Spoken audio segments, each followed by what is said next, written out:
صلاحیت گنا توڑنے کی نہیں ہے.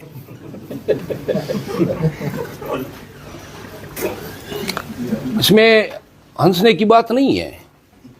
یہ واقعی ہیں. آپ وہ دکھا دیں کہ وہ گنا توڑ سکتا ہے.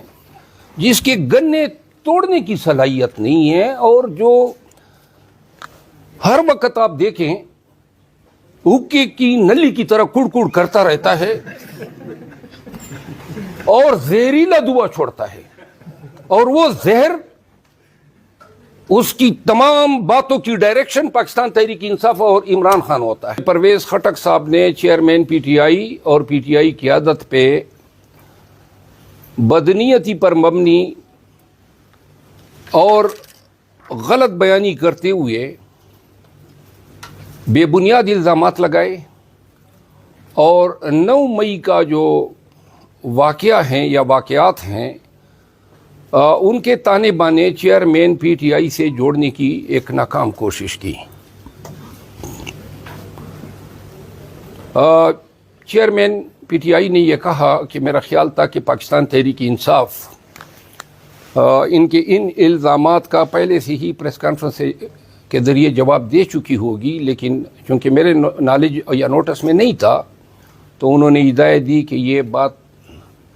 بالخصوص جو ہیں پریس کانفرنس میں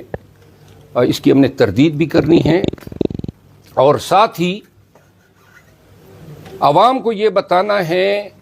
کہ پرویز خٹک کی پاکستان تحریک انصاف میں اس کا کردار اور اس کا عمل ایک کٹ مل کے مترادف ہیں, جس نے ورکرز کا خون چوسا, پاکستان تحریک انصاف کی حکومتوں میں وسائل کا استعمال اور عہدوں اور سیٹس کی ناجائز تقسیم کی,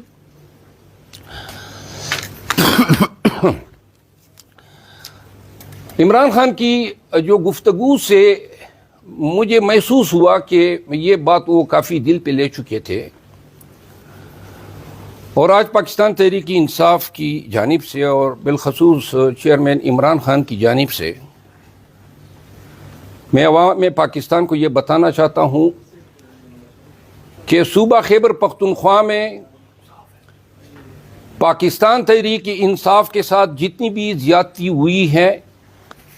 جتنی بھی توڑنے کی کوشش کی گئی ہے, باقاعدہ آفس بیئررز کو کہا گیا, ایم پی اے سینیٹرز اور ایم این ایز کو مجبور کیا گیا, اور یہ ساری کاوشیں کوششیں اور یہ تمام حرکات جو تھی وہ پرویز خٹک کی ماں پہ اس کی پوزیشن کو مضبوط کرنے کے لیے